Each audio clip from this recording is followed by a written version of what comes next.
Conference, I now call Executive Council Policy Statement, Grenfell Tower, seconded by London.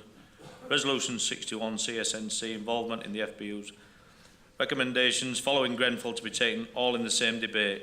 Both can carry. General Secretary. President, Conference. The 14th of June 2017 will be marked in history, a date of nightmares, of death and of destruction. And everyone attending this conference and every member of our union will have shared the sense of horror at the appalling loss of life at Grenfell Tower.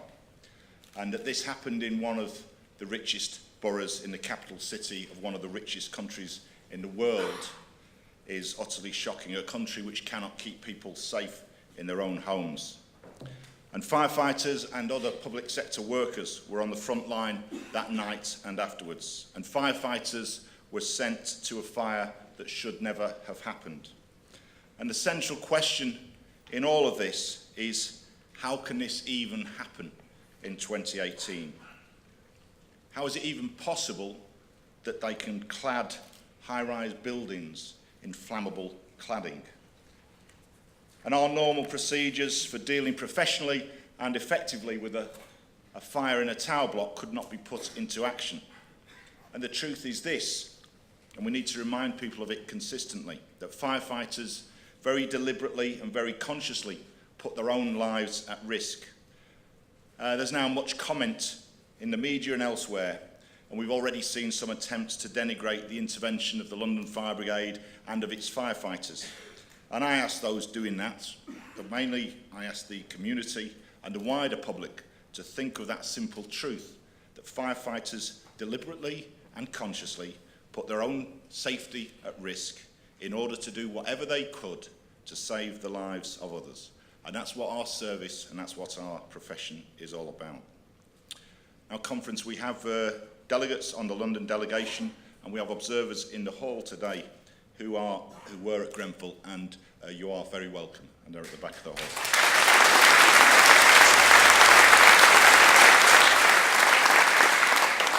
And we say to them and to the hundreds of other Fire Brigades Union members who attended that fire, that we in the Fire Brigades Union, and indeed, as you've heard this week, firefighters across the world are extremely proud of what you did that night, and it will never be forgotten.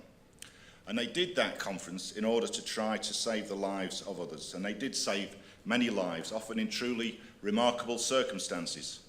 Firefighters worked wonders, but they didn't save everyone, and that weighs heavily on all those involved.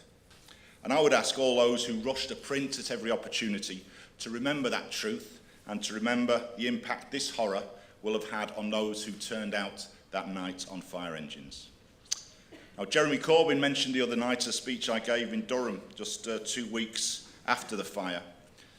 And I'll repeat one of the points I made in that speech, because I am very proud to say that almost to a person, the people who went into that tower, the people fighting that fire, those firefighters are members of the Fire Brigades Union. And the next time when journalists are covering other debates at this conference about pay and pensions, and when they describe us as militants, we need to remind them of the people outside that tower queuing up in breathing apparatus to be sent in, and remind them that that's what trade unionists look like, that's what the Fire Brigades Union looks like. We also saw a remarkable response from the community, and we should pay tribute to that community, of self-organisation to assist, to feed and to clothe people. And I want to say here very clearly that this union, representing firefighters across the UK, stands side by side with the community of Grenfell and the surrounding area. We stand with the bereaved, the survivors and the residents, and we also say justice for Grenfell. We don't see a contradiction between that and the role we have to play in this inquiry and what follows. There are questions which need to be addressed, and we should not shy away from them. The London Fire Brigade should not shy away from them. It will be a long and difficult process for all concerned. And I want Conference to be aware of the scale of the task we face. There are literally hundreds of statements to be examined. there are thousands of documents to be read.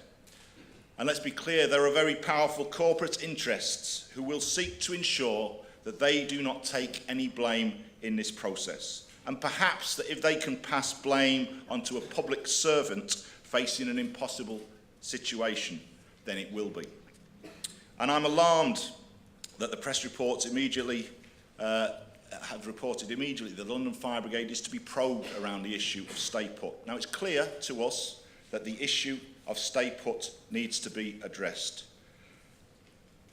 And we will, and we have a unique record of examining what has happened at other fires and the recommendations that have emerged from those. So we're well aware of the issues. The truth is, at this stage, we haven't heard all the evidence in that inquiry. And I do want to remind conference of another case that we dealt with following the fire at Atherstone-on-Stour in Warwickshire. Because in that process, I met senior police officers who assured us there was nothing to worry about. And then 3 firefighters, middle managers, members of the Fire Brigades Union were prosecuted for gross negligence manslaughter. And in that process, their defence was provided by this organisation, by the Fire Brigades Union. And in one case, the judge dismissed the case very early on in the proceedings, and in the other 2 cases, those members were acquitted by the jury. And the truth is, having followed that case very closely, that should never have happened, and that prosecution should never have been brought. And I want to address a suggestion made by one council regarding possible institutional racism in the London Fire Brigade. Now again, we're not afraid of any line of questioning. If there are failings in the fire service, then those failings need to be addressed. We should not shy away from that, and everyone in that process has the right to ask the questions they want to ask. But in terms of our own record on these issues, we have been part of a 35-year debate around improving diversity in the fire and rescue service. Indeed, this organisation has been at the forefront of pioneering improvements to equality and diversity in the fire and rescue service. And the truth is, the fire and rescue service doesn't always have a great record, but the most diverse fire and rescue service in the UK is the London Fire Brigade. And the point is missed here, and it's an important point to me, that actually we have members of this union, including members who attended that fire, who grew up in that community. And the idea that they, or indeed any other firefighter, treated people differently because of their race or background is not based on any reality I'm aware of, and in my opinion is a slur upon people who are simply trying to save lives.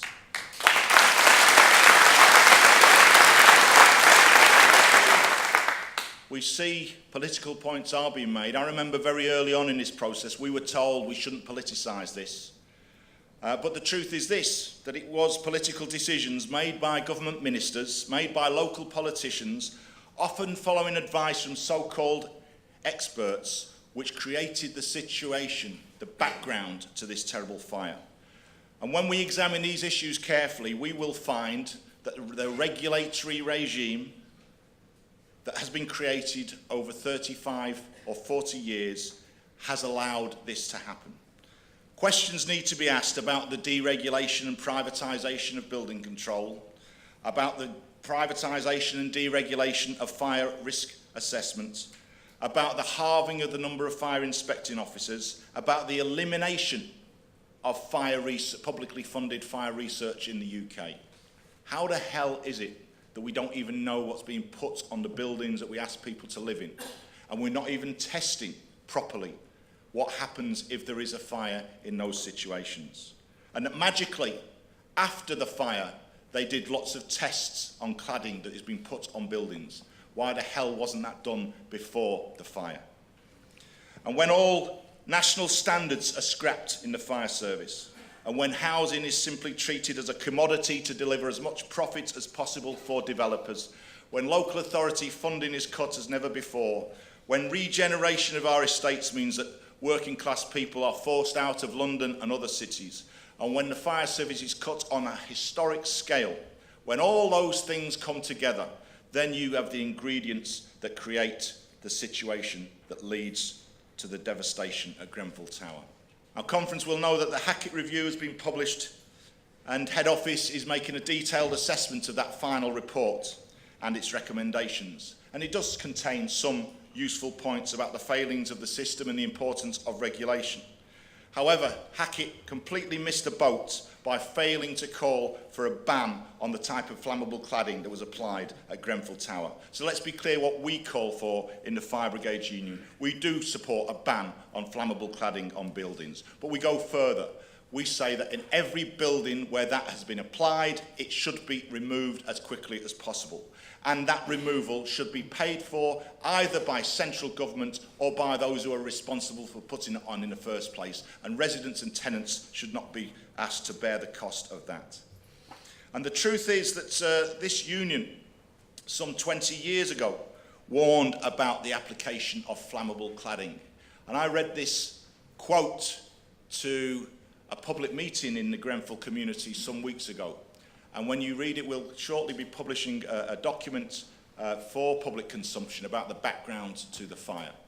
And when I read the quote, from the Fire Brigades Union to a House of Commons Select Committee in 1999, the shock and anger was immense, understandably, because we warned, if you apply flammable material outside a building, then there is a risk that the fire will leave the building and re-enter above the floor of origin. So we made those warnings then. Hackett is too soft on business in our opinion in her report. She acknowledges that privatising building control has caused problems, but she doesn't reach the conclusion that it should therefore be brought back under public ownership and public control. She registers the failed test regime, but again doesn't call for it to be brought back in-house. She says the industry should own fire safety guidance. But in our view, the setting of guidance on fire safety is a job for public authorities. It's a job for central government and local government, not for industry to self-regulate themselves. She describes CFOA and now the National Fire Chiefs Council as the so-called professional voice of the fire and rescue service. Now, we work closely with some of those people, but I have to say that the record is not good, because those bodies have overseen the period during which this deregulation has taken place. And those people and those organisations need to be held to account as part of this process as well. It was fire chiefs, chief officers who presided over deregulation, who imposed cuts, who have overseen the decimation of our fire safety departments, and who failed to stand up to government. And they can't be given sole responsibility for setting standards when they've been in charge throughout this terrible period. Firefighters' voices need to be heard, and that means, in our opinion, the voice of the Fire Brigades Union. I have to report, conference, our concerns about the public inquiry and the process around it. The Westminster government and the judge in charge of the inquiry decided not to investigate the broader deregulation agenda that lies behind this fire. They've ignored calls to examine the part played by central government in the lead up to the fire. They've decided not to look at the role of the Fire and Rescue Service as a whole, but to focus simply on the London Fire Brigade. And every firefighter in the country knows this, that the London Fire Brigade is probably the best resourced fire service in the UK. And the question arises, I'm sure it's arisen in the minds of chief officers and certainly of firefighters, what the hell would have happened if this had happened in any other part of the country? Because the devastation truly would have been worse. They promised that no stone would be left unturned, yet for us, they are already allowing ministers and senior government officials off the hook by not focusing on decision-making at the very top. We cannot allow those at the very top, the big decision-makers, to get away with the questions that arise out of this fire. We need and we want a complete change of direction from central government, where the real blame lies. It is policies on social housing and on deregulation that created the conditions behind the fire at Grenfell Tower. It's their policies against regulation and pushing deregulation that created the conditions behind this fire. Now, we are participating in the public inquiry. Already, something like 1,000 firefighter witness statements are being taken. And I want to thank those members for their candour in responding to those requests for interviews and for statements from the Metropolitan Police. And I want to thank the officials in London, but also from other brigades, because the scale of what we had to do was so huge. To provide a rep in every interview was so huge that we needed to seek support from across the country, and I thank everyone who assisted in that process. Now, in a few weeks, some of our members will have to give testimony to the inquiry. We will be doing whatever we can to support them, not just on the day, but before and afterwards. We want the truth, but we don't accept the idea of firefighters getting the blame for what happened that night. The Grenfell Tower fire was a crime. And if there are prosecutions to be made, then so be it.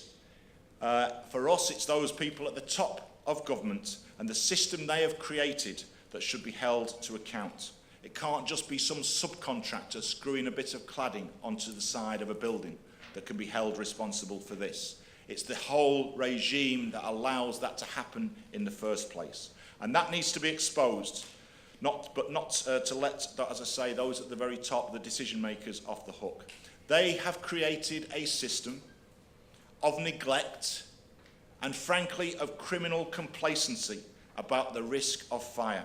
Despite warnings from ourselves, the professionals on the front line, despite, in this case, warnings from the residents, and despite warnings from many others over many, many years. And if you visit Grenfell, and I urge people to do so, we have the anniversary approaching, and I know many of you have, I would urge people to take part in the silent walks that take place every month, and particularly on the anniversary.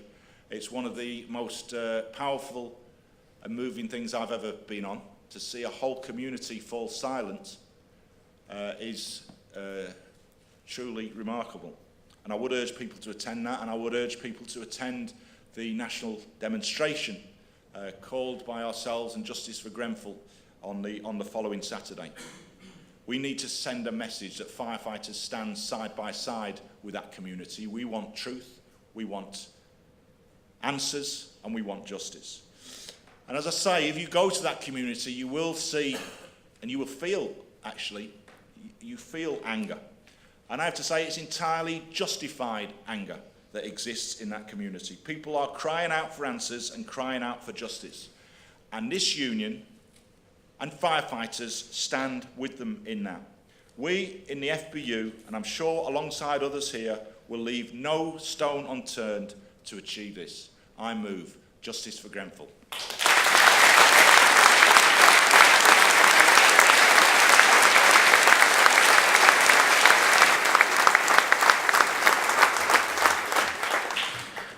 London to second. President, Conference, Steve White, London. Conference, we again extend our deepest condolences to the bereaved, the survivors and the residents of Grenfell Tower. We continue to stand in solidarity with the Grenfell community, and it's only right that we pay tribute to the bravery of the firefighters, FBU members that attended that fire on the 14th of June last year. And they've asked me to make it very clear that should that fire have occurred anywhere else in the UK, we're confident in the professionalism and bravery of FBU members throughout this union, and they would have behaved in exactly the same way as the firefighters that attended Grenfell Tower that night.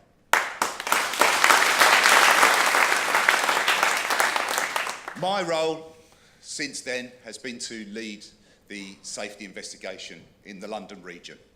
What that has meant is the best part of 1,000 FBU members attended the fire over the course of several days. Several hundred of them have given statements to the police as part of the police criminal investigation, which is subsequently informing the public inquiry. And my job in response to all of that has been to make sure that every FBU member who's been interviewed by the police has had an FBU rep in the room with them and has had the support of this trade union. And that has required the resources of the whole union. And we've had reps from all around the country coming into London and helping and supporting us with this process. A number of you I've seen over the course of conference, and I extend my thanks personally for all of the help that you've offered to the investigation so far. And rest assured, there's some more work coming your way. And what that's achieved is that's achieved a weight of information that now goes into the public inquiry, and our members are actively assisting that inquiry in uncovering the truth and in making recommendations that may some way go towards justice for the people of Grenfell. But I want to pick up on a couple of points that are made in the EC policy statement. On point 3, it talks about advice from various bodies. Now we know all about the running down and the eventual disbanding of the CFBAC, the national oversight body that included this trade union that gave advice to the fire service nationally. And when we look at fires in buildings where the fire has spread through external cladding, as the General Secretary says, that goes back to 1991 and a fire at Knowsley Court in Merseyside. The first fatal fire involving fire spread in external cladding in this country was in 1999 at Garnock Court.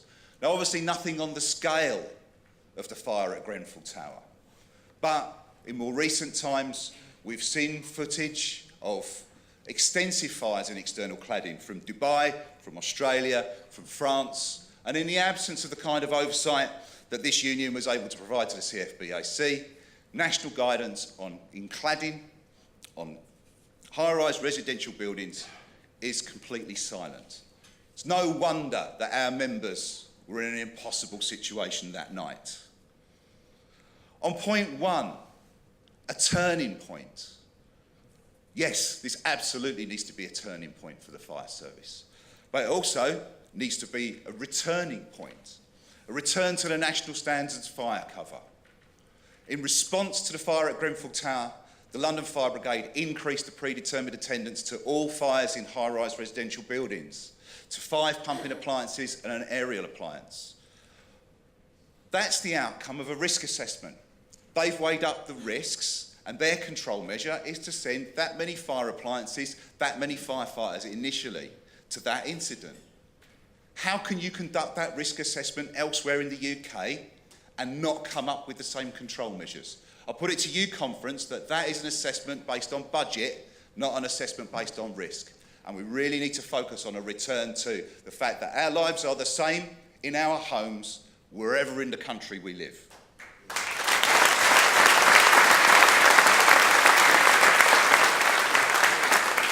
On point 8, and solidarity with the community, we echoed the words of Jeremy Corbyn when he spoke to us earlier this week, and we registered our disgust that over half of the tenants of Grenfell Tower have yet to be rehoused in permanent accommodation a year after the fire. Finally, I will leave you with this. We've called for a turning point. Comrades, it's our job to get out there and make sure this genuinely is a turning point in the fire service and in society. Justice for Grenfell, I second.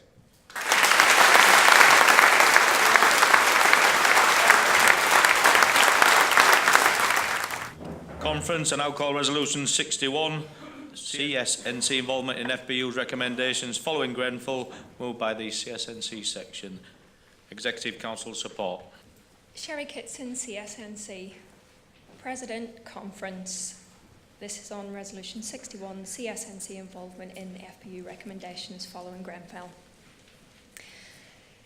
Cast your mind back to the 14th of June last year. It was all over the news, the fire at Grenfell. Jeremy Corbyn said in here on Tuesday that the firefighters will never forget what they saw, and they won't. We must remain aware that those in control will never forget what they heard. As part of my role in the union, I sat in on the police interviews with 2 members, nothing compared to what's happened in London, but 2 members of control. I had to listen and write down everything they said. I had to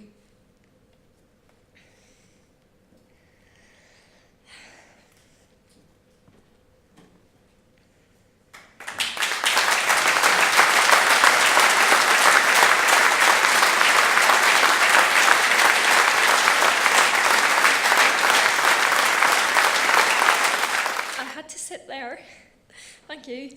I had to sit there and watch my colleagues break down as they answered questions from the police. And while I'm on the subject of the police, at lunchtime I've just seen on the news that London Fire Brigade are being investigated over the stay put policy. The police are looking at potential criminal offences.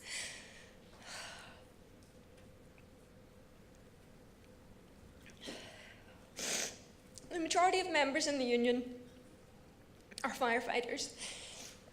The majority in this room are firefighters. And all of your concerns are valid, and the FBU support them. We hope that Control's concerns will not be lost.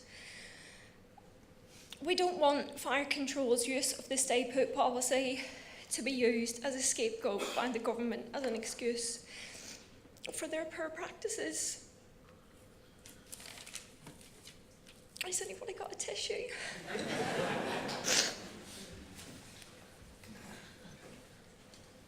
Sorry. Oh.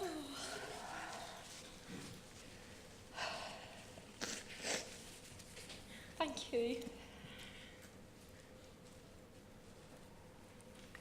Is it vodka?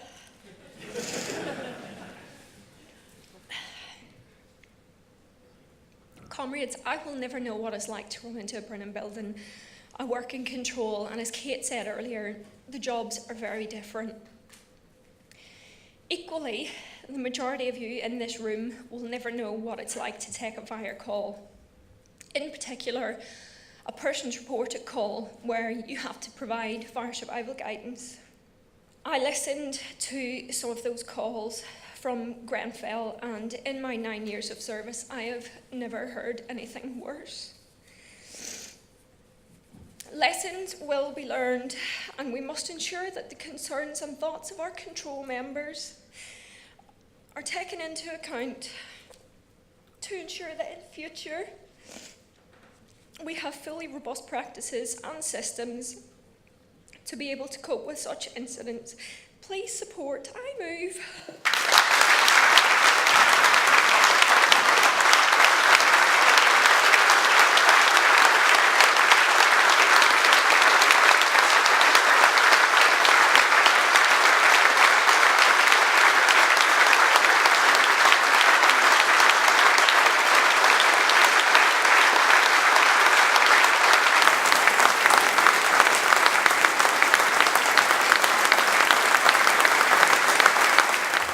Well done, Sherry. So I have a seconder. Conference President Carl Wager, Cleveland. Sorry, I can't let that go formally. Be seconded. That needs to be seconded properly. A firefighter is a firefighter, regardless of being in Control or going into buildings. I'm proud of my colleagues going in and out of burning buildings as much as I am as my sisters and brothers in Control. What yous do, I could not do. Thank you. I second.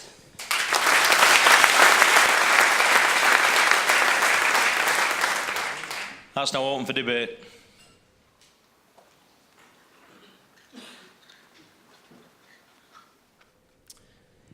President Conference, Denise Christie, Scotland, fully supporting this motion. I just want to take this opportunity to inform Conference of the situation that's been happening in Scotland. Scottish firefighters stand in solidarity behind the Justice for Grenfell campaign. We attended the Scottish Trade Union conference this year, and we moved a motion supporting the Justice for Grenfell campaign that was passed unanimously. We've also been lobbying the Scottish Government and all political parties in Scotland, and from that we've seen motions in the Scottish Parliament supporting the Justice for Grenfell campaign. And after Grenfell, the Scottish Government set up a ministerial working group looking at the impact of Grenfell, because bother construction and fire is devolved within Scotland. And at the start we asked for a seat on that. The FBU, we in fact demanded a seat on that, and they refused. They refused time and time and time again. But our officials and our members never gave up. We lobbied hard, we went to the media, we went to the papers, and finally, after 9 months of hard lobbying, we have got a seat on that ministerial working group. And finally, next week is the anniversary of Grenfell, and the movement in Scotland is standing in solidarity. On June next week, we're having a memorial event outside the firefighter statue at Glasgow Central Station with the People's Assembly and Unite. And that evening, in the Mound in Edinburgh, overlooking Edinburgh Castle, we're also having a memorial event in Edinburgh and Glasgow. So Scotland stands in solidarity and justice for Grenfell.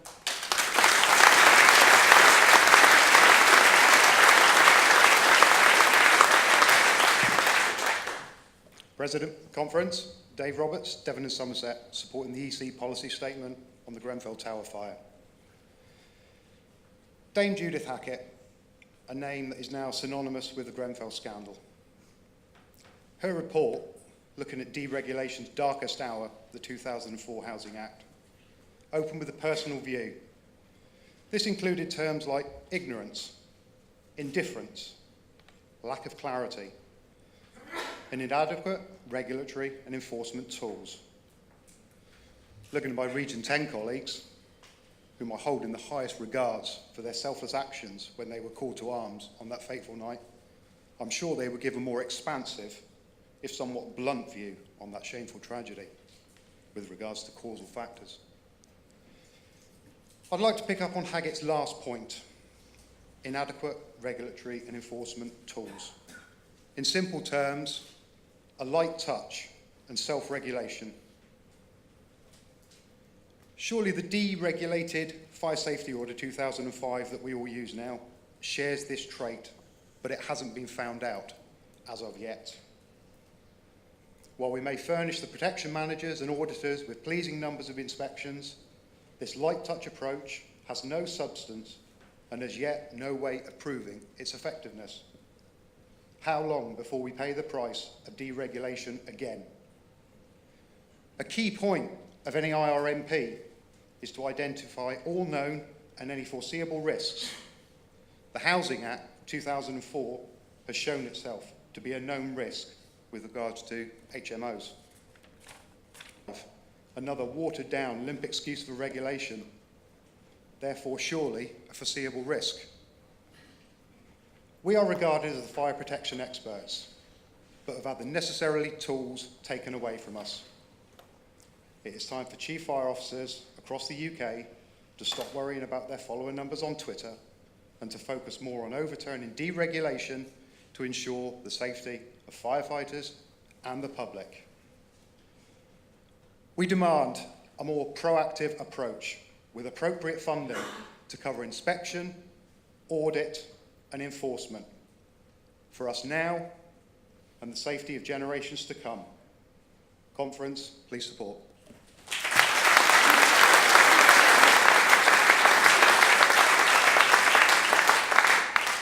President Conference, Andrew Scattergood, Brigade Chair, West Midlands. I just want to say that those speeches that were made earlier were truly emotional, and I want to thank you for all that, because you know, that working with control members and how much we appreciate you, and the backbone of the fire service is what we call you, and I think you did really well.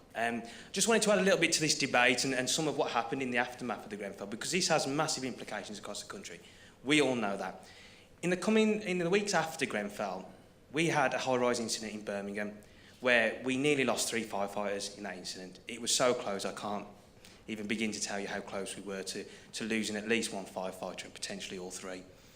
Now, after that incident where we nearly lost those 3 firefighters, and this is indicative of the work we have to do, instead of looking at the safety implications, instead of looking at exactly what went wrong and whether we needed to interject in safety matters, our brigade management went immediately for disciplinary action against those 3 members. They resulted in disciplinary penalties on there.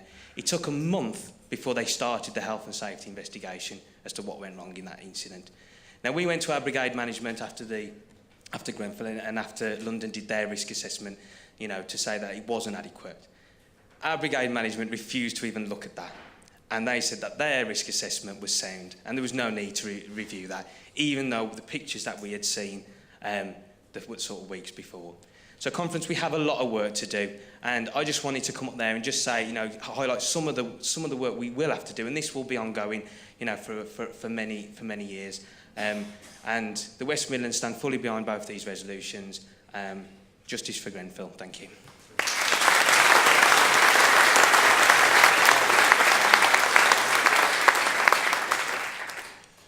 Afternoon, President, Conference, Dean Powell and the Beam National Committee. I just thought I'd get up here and say a few words. I've never spoken publicly about this before. I've spoken to close friends of mine, family. Being a former resident of Lancaster West Estate of 24 years, the very same estate that Grenfell is the heart of, this is all too close to home. I've lost friends, friends that I've known since I was a child, friends who, of my mum's generation, of my mum's age, very same friends that, though we don't share the same blood, the same DNA, they're still family. It's the same friends that would drag me, kicking and screaming to my mum after I've been caught playing knockdown ginger across the lower walkways of Hurstway Walk, Barrington and Testerton Walk. And they all sit at the base of Grenfell Tower. So that fateful morning when to wake up at 6 a.m. as I do, and to turn on my phone and to see your phone basically blowing up. And I'm thinking, okay, I've got some messages here, and it's at least a dozen. So automatically I'm thinking, this can't be good. My first thoughts goes to my mother, as my mother, she lives in the area still. Thankfully, it wasn't to do with my mum. However, it still hit me just as hard. I think it's my best friend Nathan, in fact, who sent me a good few messages because he lived in Ladbroke Grove, within sight of the tower. And he showed me the videos. And I thought, he said Grenfell, and I thought, that can't be Grenfell. I know Grenfell, that can't, I mean, as a child, I've witnessed, or not personally witnessed, but there's been fires in the past. I remember one, well, I didn't witness the fire, but as a child, and you play around in the estate, it might have been the second or the third floor, but that tower, before the cladding, is solid concrete, and it contained that fire. So it's not the first fire that they've experienced. So for me to then walk downstairs to the living room, to turn on the TV, to witness what I'm sure everyone else in this room witnessed, was, my jaw hit the floor. And it was a horrible day for everyone, as we all experienced it in our hearts. But it was a hard one for me because since transferring out of the London Fire Brigade, which I did 2 years ago, I now live 270 miles away from London. And on that day, I was due to have back operation, which I did have. But my first thoughts was, I've got to get down to Ladbroke Grove because I know that people are going to need help. You know, there's people homeless, and undoubtedly there's going to be people losing their lives. By the time that I watched it, people had lost their lives. I phoned my mum and said, Mum, she says, yes, Dean, I know. I said, I'm coming down today. She said to me, Dean, don't be stupid. You got your back surgery today. You stay there, look out for yourself. Been waiting for this for almost a year now. So I listened to my mum's advice and I stayed, but throughout my entire day and night at the hospital, couldn't focus on anything else. You know, and again, just like everyone here in this room, it was a horrible ordeal. One of my friends who got rescued from the tower, her name's Natasha, that you would know, Moira, she lived on one of the upper floors, 10th or the 11th floor. In fact, we're all primary school friends. And it was a few days after the fire that she sent me a message on Facebook saying, oh, Dean, that photograph, that cover photograph on your Facebook profile, that guy, the fourth one from the right or left. I said, yes, I know who you're talking about. She says, send him my thanks. He was one of crew members that basically rescued Natasha, her boyfriend, and their daughter. Natasha, she was the one, you may have read up about her, she's the one that filled up her bath, let the bath overflow to keep their feet cool whilst they were waiting to be rescued. And the thing about, I'm not surprised because Natasha, she was always smart in primary school. If you want to know something, and furthermore, I would often sit down behind Natasha just to copy those answers. Yeah, Natasha knows it, you'll be right. You know, so again, that was relief to me that she was safe. And I passed on a message to my former colleague because she actually bumped into him at the hospital where he was undergoing treatment for burns. I'm glad, and I'm sure every single one of us on that morning had a thought of, I would want to be there to support my fellow firefighters on that night. I thought that, and then afterwards I thought, I'm glad I weren't there, I'm glad I did transfer out because, I mean, being a former resident of the Lancaster West Estate and, you know, losing friends on approach that tower, would I have been able to have, you know, to have taken up my duties professionally without the emotion hitting me? I'm sure every single firefighter there would have felt the emotion, especially one particular colleague of mine who, like me, was brought up in that estate, and we all worked at Kensington Leisure Centre, which lies at the foot of the tower, as lifeguards. So again, it's just very close to home, and I'm glad I weren't there in that respect because I think it would have broken down. As big as a lump as I am, I think I would have hit it on the ground on my knees and cried. You know, it is unbelievable. And you know, in 2018, we all bear witness to what we did on that morning, or that night, early morning, through that next 24 hours or so. And it's unacceptable what happened. And it's unacceptable that the London Fire Brigade now is receiving criticism and blame. That pisses me off big time, it does. I know it pisses you all off too. And, you know, we've got to fight it. You know, we've got to get justice. You know, justice for those that lost their lives, their families, their friends, the community.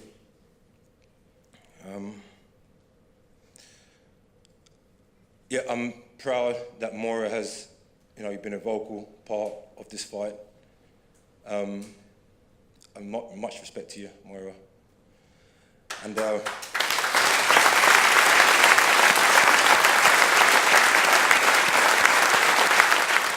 want to say my heart goes out to all the firefighters on that night. My heart goes out to all the control staff that night.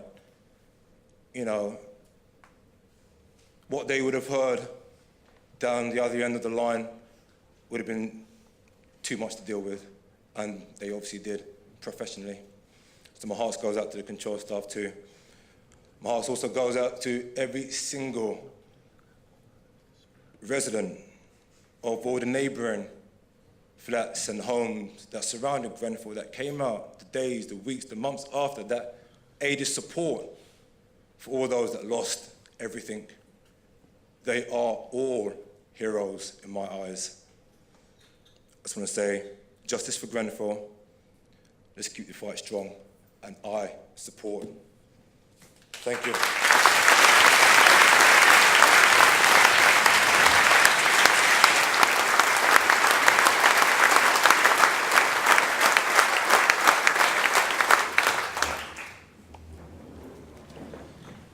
Is there anybody else? Conference, it now gives me great pleasure. Oh no, sorry, I've best had the vote, haven't I? I think it's going to pass to you. I now put Executive Council policy statement to the vote. All those in favour, please show. All those against, please show. I now put Resolution 61 to the vote. All those in favour, please show. All those against, please show. That carries. Conference, it now gives me great pleasure to introduce Moira Samuels and Tasha Braids from the Justice for Grenfell campaign.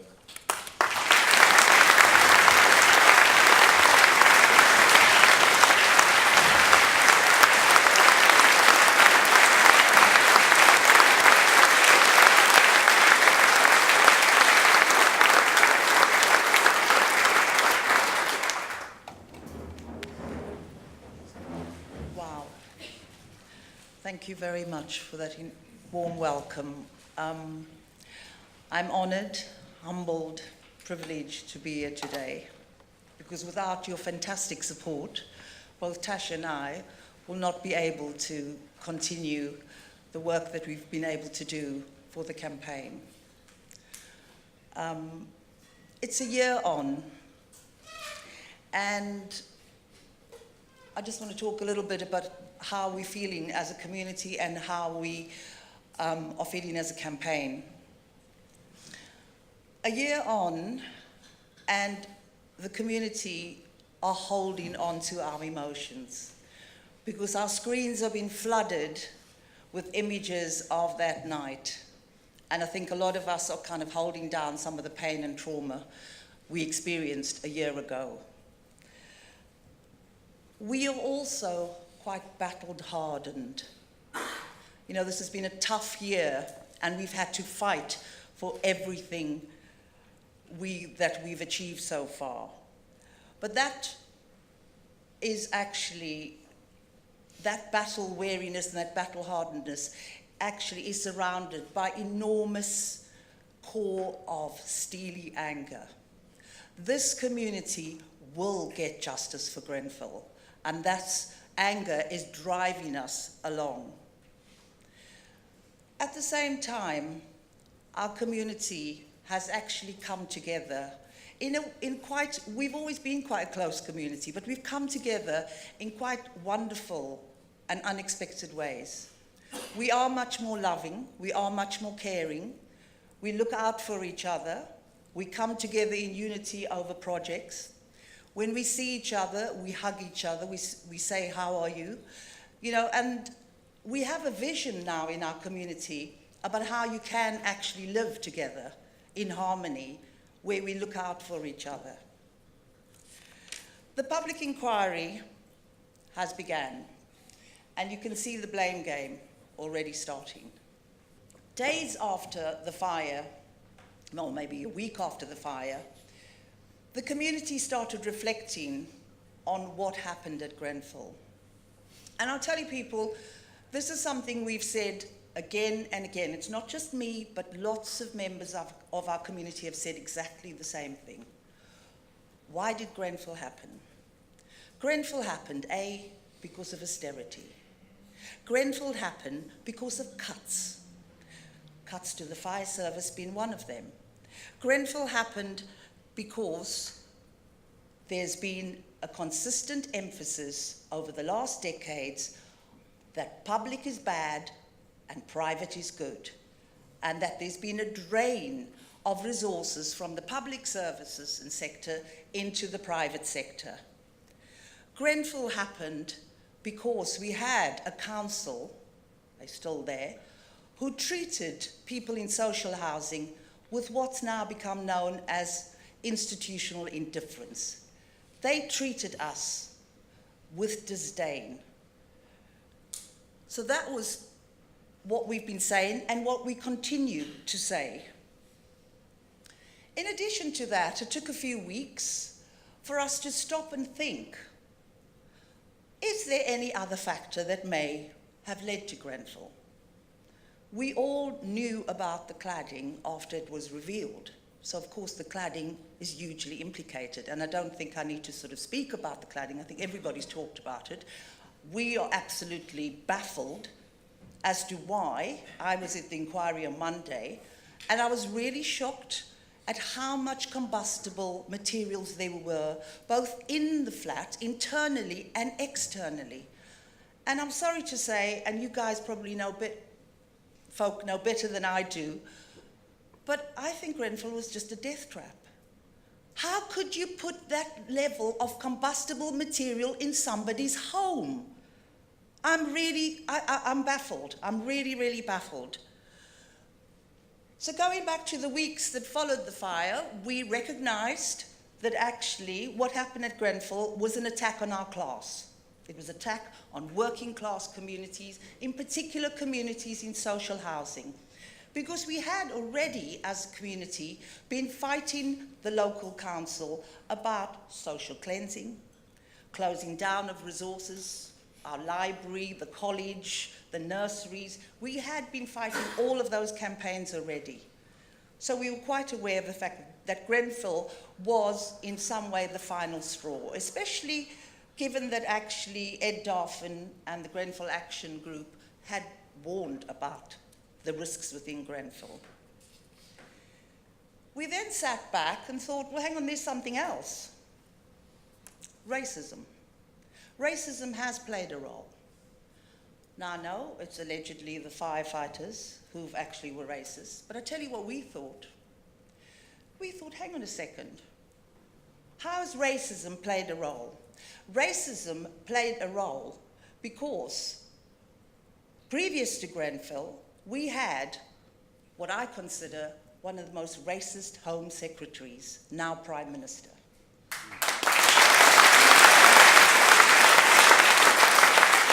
Not far from Grenfell, in Southall, there were go-home vans. I think some people may remember them, the people from London. If you are not here legally, go home. Were the vans going up and down in Southall. We also knew, as a community, we were very much aware of the previous decade of anti-immigration that had been emanating from the government. That anti-immigration rhetoric had seeped into mainstream media and had also led to enormous amount of Islamophobia. I mean, Grenfell was known as the Moroccan Tower. 50 out of the 72 people who died in that fire were from a Muslim background.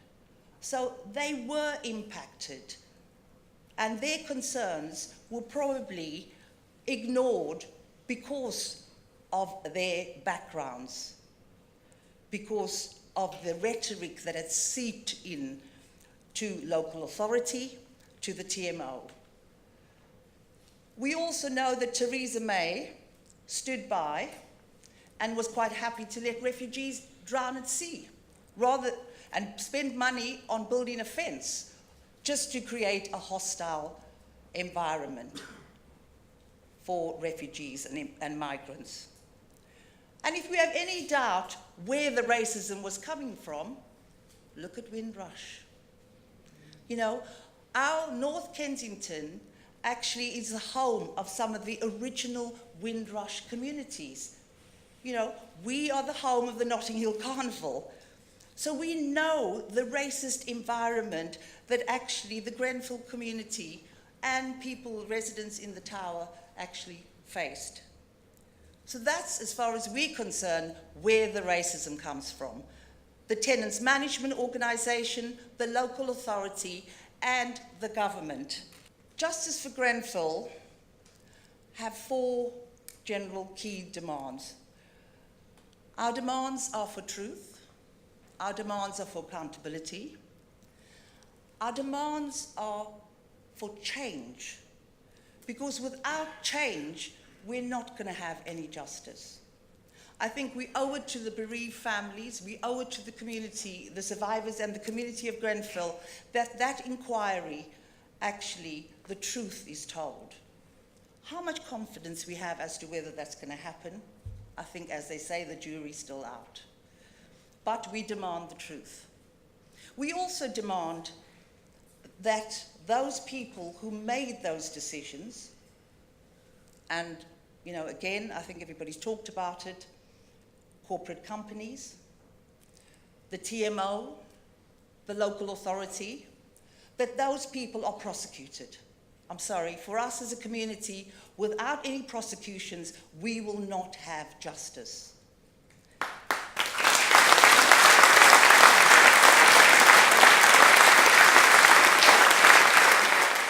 But there'll be no legacy from Grenfell if we don't have any change.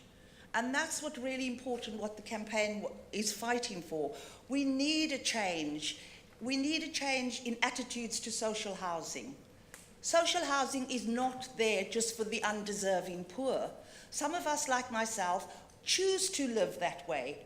I want to live communally. I want to live with people from different backgrounds, whether that's an economic background or actually a social background. You know, we need to value social housing, but we need a change in building regulations. We need a change in fire safety regulations. We need a change that means that ordinary people do not fear that when they go to bed at night, they may possibly burn in their beds. So that's what the campaign is actually working on, and we need to actually continue as the inquiry progresses for the voices of those who are not able to articulate their demands, for their voices to be continued to be heard. And that means that actually we've spread the silent, we haven't personally, but we've tried to promote the silent marches in solidarity, so that at the moment on the 14th, yes, Tash will announce all the marches that will be going, the silent marches that will be happening right across the country, and there are quite a few. And I think that's really important, because without solidarity from the rest of the country, without solidarity from the unions, I think our campaign will not survive, and also our community will be worn down, ground down, spun a load of nonsense, divided up. We need your support. We need the support of the rest of the country, and we need to go together in unity. Because I think Grenfell has held a mirror up to our society. I really think it does. And I think that all of us have had to look in that mirror. And this is not a time to avert our gaze, I think. I think it's important that we realize that actually our communities, our society is incredibly unequal. And therefore, how are we going to go forward to actually demand that that changes?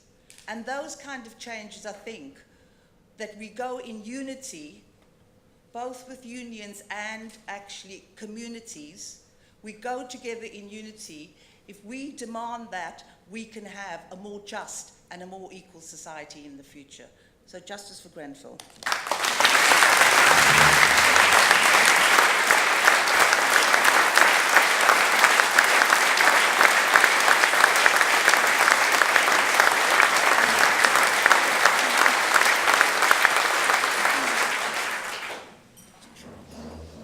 Hi everyone, I'm Tasha. First of all, thank you for having us here, and thank you for such a warm welcome. I didn't take the standing ovation too well, because personally you're all my heroes. I feel truly honoured to be here, and as Moira said, neither of us would be able to do the work that we're doing without the support of the Fire Brigades Union, so thank you. Matt mentioned the silent walk in London on the 14th, but I know not all of you are from London, so I wanted to share some other locations for you if you wish to attend and reflect. So there will be vigils or silent walks in Aberdeen, Glasgow, York, Bristol, Gloucester, Birmingham, Ramsgate, Liverpool, Bradford, Bolton, Sheffield, Edinburgh, Leeds, Dundee and London. On the 16th, we, along with the Fire Brigades Union, are having our national demo outside Downing Street. There will also be a solidarity demo here in Brighton. Once again, thank you for having us here. Thank you for supporting us, and thank you for all you do every single day. Let's stay united. Justice for Grenfell.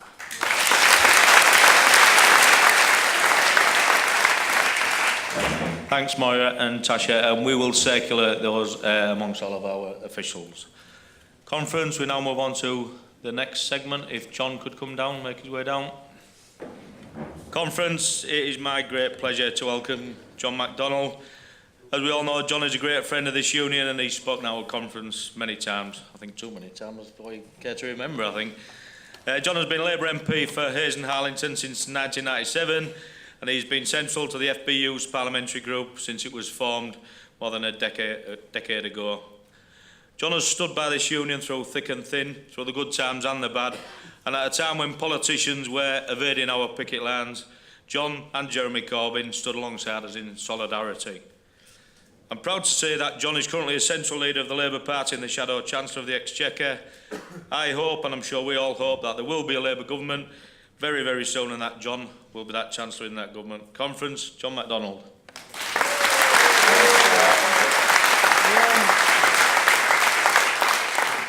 I just want to thank you. I thank you for the privilege of being able to attend this debate and listen to the debate, to be frank, which was emotional and at times harrowing to listen. And I want to say this as well. I feel proud to stand alongside the Justice for Grenfell campaigners. I went on the silent walk, the silent march last month. As Matt said, it's one of the most moving things I've ever been on. And one of the most moving elements of it is halfway along, lining the streets, are FBU members. Many of those FBU members that went into the tower that day. I'll tell you what I'm also proud of as well. Jeremy Corbyn visited within hours. And the first thing he did, some of you may remember, was not make a speech or make any comment. It was just to hug someone, just to express that emotion of solidarity. And that's what we'll be doing all the way along. Now, I hope the inquiry will come to a just decision on the responsibilities of individuals and corporations and politicians and others. And I agree what's been said, and Natasha Moore as well. Yes, people do need to be prosecuted for what they've done and for not undertaking their responsibilities. I want real justice for Grenfell, for all that went on. Because what happened here was a government and a council and others who are more interested in saving money than they were on saving lives. But it isn't just Grenfell, and that's the important thing about the discussions that we now have. It isn't just about Grenfell. This is about what's happening to our community right the way across the last 4 decades. All political discussion and political economy, economic policy making has been dominated by, well, we've discussed it as a union, neoliberalism. What does neoliberalism mean? It's our job now to make sure people are fully aware of it. Way back in the late 1970s when Mrs. Thatcher was elected, it was called monetarism. Now we call it neoliberalism. What does it mean? Well, one of the points of neoliberalism is exactly what I said. That concept of private sector good, public sector bad. The element that the market is always right, so you deregulate. This concept of trickle-down economics, where you cut the taxes to the corporations and the rich, and somehow that will trickle down and make the rest of society wealthy. And underlying it all, the commitment that they have, yes, to this unfettered market, and part of that is to undermine trade union rights, that they believe fetters the operation of the market. And what has it produced? It hasn't just produced Grenfell. It's produced 3 million of our children now living in poverty. 2/3 of them are in households where someone's at work. So what does that mean? It means wages are so low. Wages are lower now after 8 years of austerity than they were in 2010. It's meant, and you work alongside paramedics, it's meant this winter, a winter crisis and now a permanent crisis in our NHS. 100,000 people treated in ambulances this winter because they couldn't get into A&E. It means 1 million of our elderly and others can't get the social care that they need. It needs 1.5 million of our people are on housing waiting lists. To be frank, most of them will never see a council house. They'll have to wait so long. In my constituency tonight, we'll have people sleeping by the canal, in the parks, and yes, in beds, in sheds, and in garages rented out to them because of the housing crisis that we've got. And then in education, first cuts in our schools since the 1980s. Kids who've done everything asked of them, stayed on at school, done their A-levels, got the results, gone to university, come out of university with a £57,000 debt. That's what neoliberalism has meant in our society. And it's dominated for 40 years. But this last 8 years of austerity has been neoliberalism turbocharged in terms of the cuts that have taken place. It's a scandal. Matt said we're the 5th richest country in the world. And yet a few months ago, we had someone homeless die feet away from the entrance to Parliament. That's what neoliberalism has done. And you've seen what it's done to the fire service as well. Thousands of jobs gone. Our members' lives put at risk as a result. Fire stations closed. And yes, some fantasies going on as well about potential for further privatisations, even of our own service. That's what neoliberalism has done in terms of dominance of our thinking in politics and policy making for the last 40 years, but intensively over the last 80 years. So today, a number of you said this is a turning point. Grenfell's a turning point. Well, it's more than just a turning point for how we deal with fires or how we house people. It's a turning point for politics in this country. Grenfell wakes us up. It is the mirror, exactly as has been said, on our society. It's a society where, to be frank, in the 5th richest country of the world, if we can't keep our people safe, it is a bloody disgrace, isn't it? We should not be allowed. We cannot tolerate this to continue any further. Where lives are lost, life chances are destroyed, and at the same time we've seen our public services undermined on a scale we've not seen since the establishment of the welfare state after the Second World War. What's the solution? Well, I'll tell you what the solution is, and your members made a decision a few months ago, what that decision was last year. The decision is to get a Labour government elected. The decision to get Jeremy Corbyn into number 10. Now, a few years ago, I'd come along, do the speech here, and I'd be a backbencher.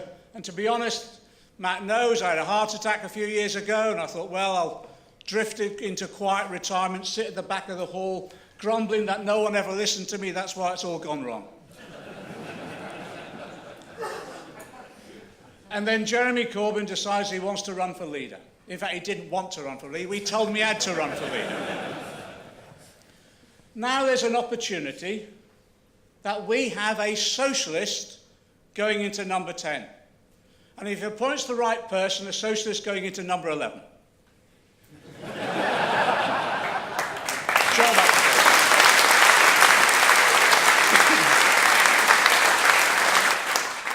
That was a job application.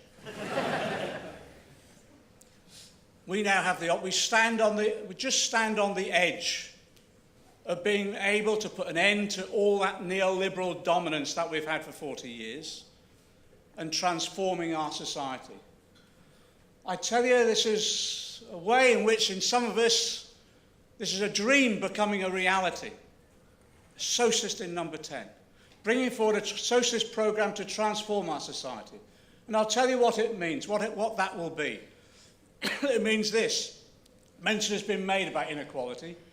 We have inequality in our society largely because of this concept of trickle-down economics. Cut the taxes to the corporations and the wealthy and this money will trickle down. No, it never does. What the Tories have done is cut the taxes to the corporations and the rich. In the life of this Parliament, if they get their way, there'll be another £70 billion given to the corporations and the rich in tax cuts. So we've said when we go into government, I don't say if, I say when we go into government, we'll introduce a fair taxation system. Yeah, there'll be an increase on the top 5% of income. Not a great one, but a top 5% increase. It's literally asking the wealthiest who's gained the most in the last few years to pay a little bit more. We're going to reverse many of the corporation tax cuts that have gone on. But also we're going to introduce something this union's debated in the past, a Tobin tax, a tax on speculation in the City of London. But then also we're bringing forward, and we published it only months ago, a tax enforcement and transparency programme. So the rich and the corporations are going to pay their taxes for the first time in our society in a long period of time. We're not willing to watch the City of London being used to launder money like some funnel that then channels it out to overseas territories and tax havens abroad. We will ensure they pay their taxes. And we'll invest that money. We'll invest those resources in rebuilding our economy, making sure we're a productive economy, because at the moment what's happening is the manufacturing, the productive side of our economy is creating the wealth, and that wealth is being used into property speculation. We'll ensure we invest in our economy, in the skills, the infrastructure that we need, and grow the economy in that way. But also, a fair taxation system means that we'll be able to invest in our public services. And we've said very clearly, you saw it in our manifesto, we will not only reverse the cuts that happened in the fire service, we'll make sure it's invested in the future. But it'll be invested on the basis of the knowledge of those people who know best. You, the frontline workers. That's why when we go into government, you'll come into government with us to make sure the correct decisions are made. But it'll be right the way across the piece. We're going to make sure that education is properly funded. We're going to make sure there's a national education service from cradle to grave, like the NHS. I've said to Angie Rayner, our Shadow Secretary of State, in the Attlee government, they introduced the NHS and it made Anira Bevan famous for it.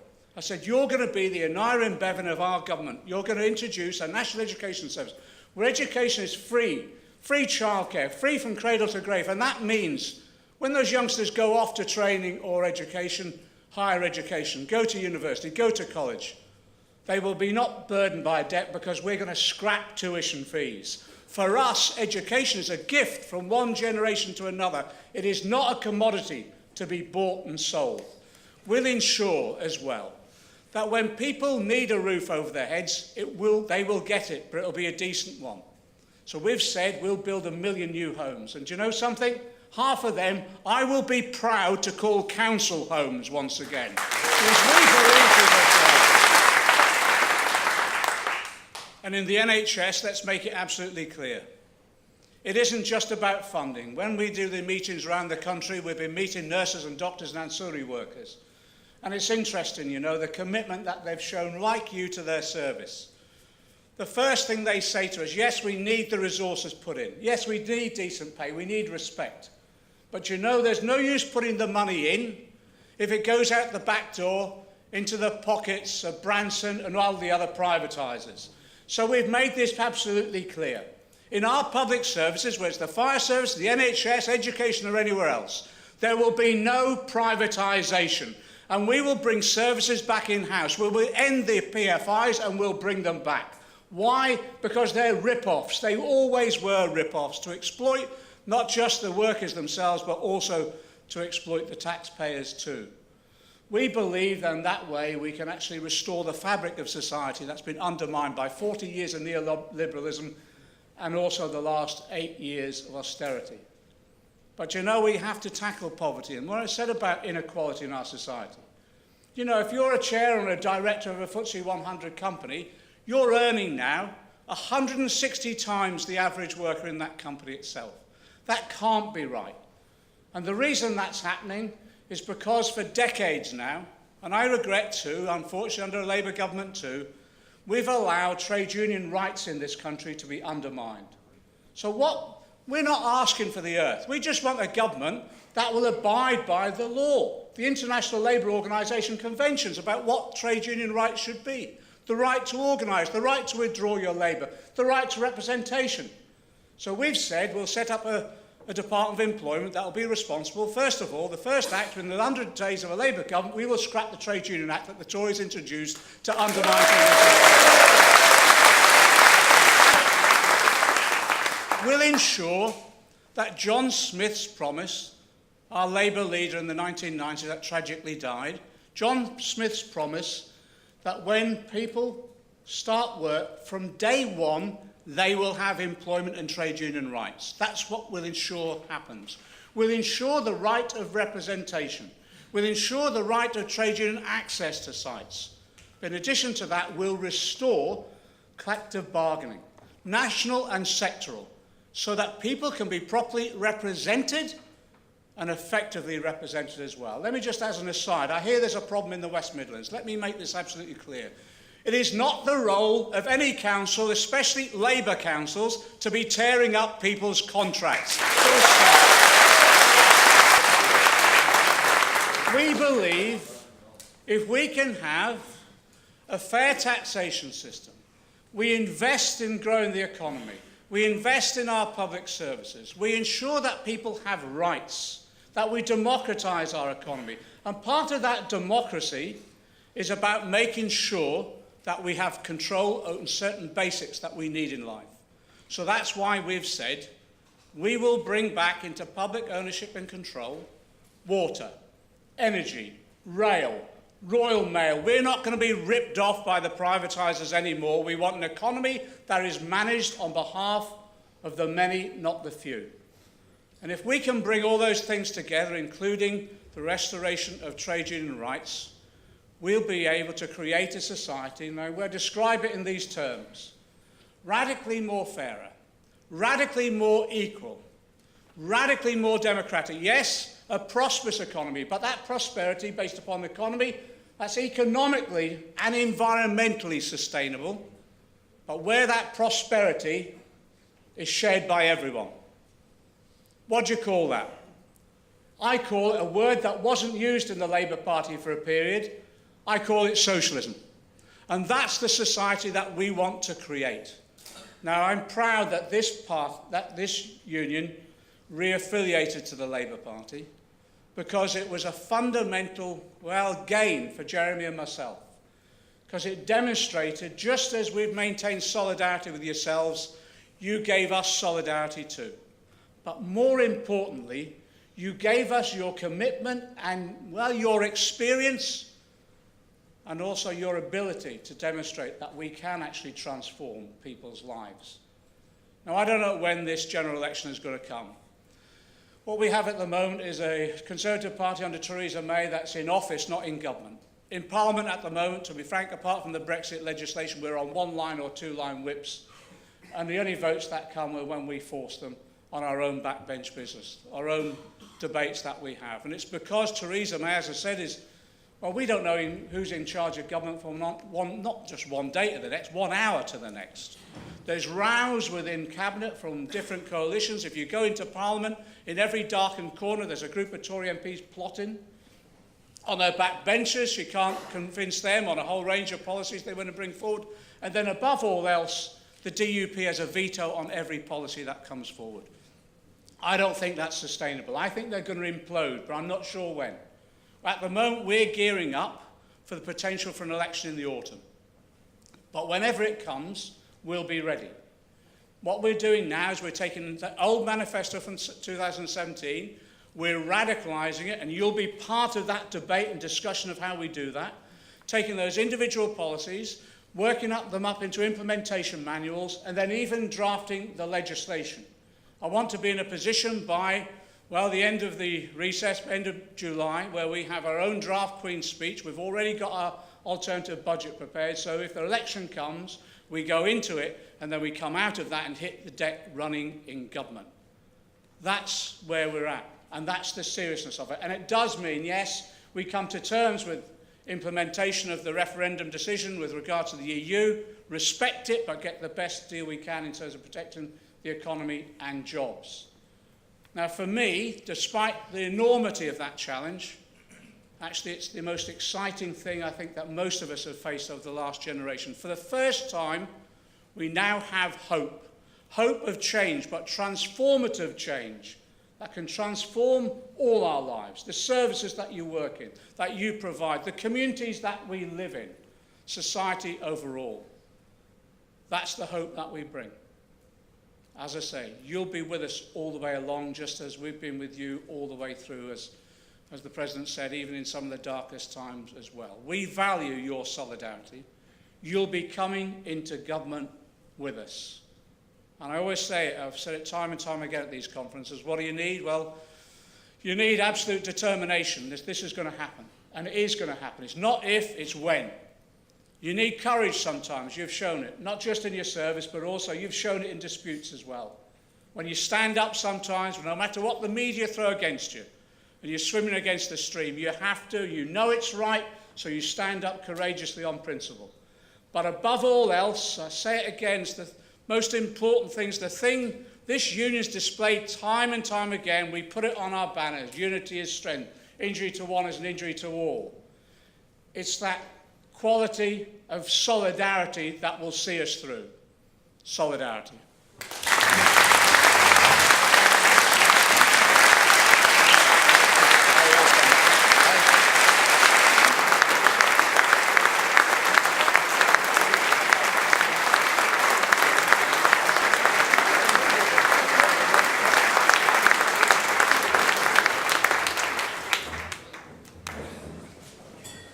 Well, John, you mentioned the debate we've just sat through, and I'm glad you were here for that debate. It was indeed an amazing period of hearing from different voices, including many voices within our own organisation. I'm sure you'll take that back.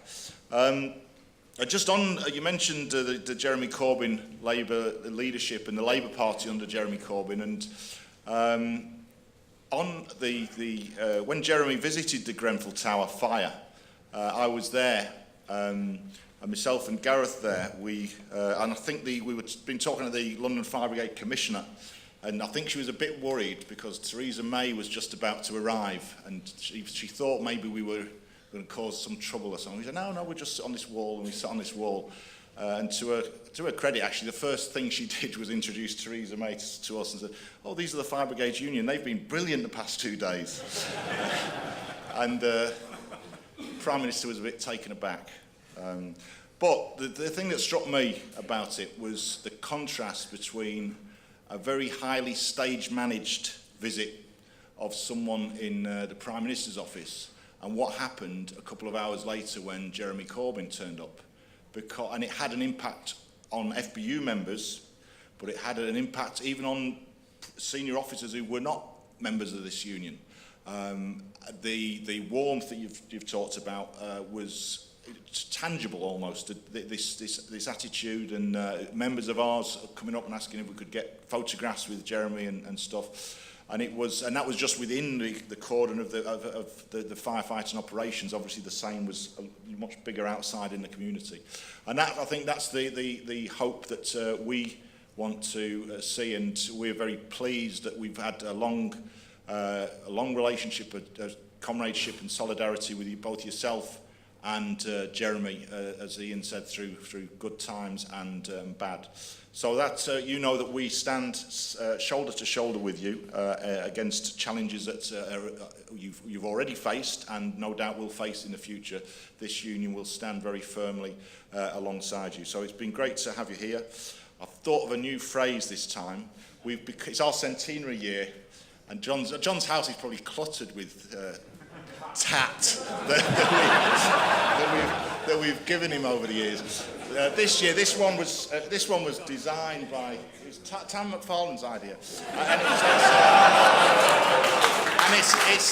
it's a pictorial centenary poster about firefighters' personal protective equipment.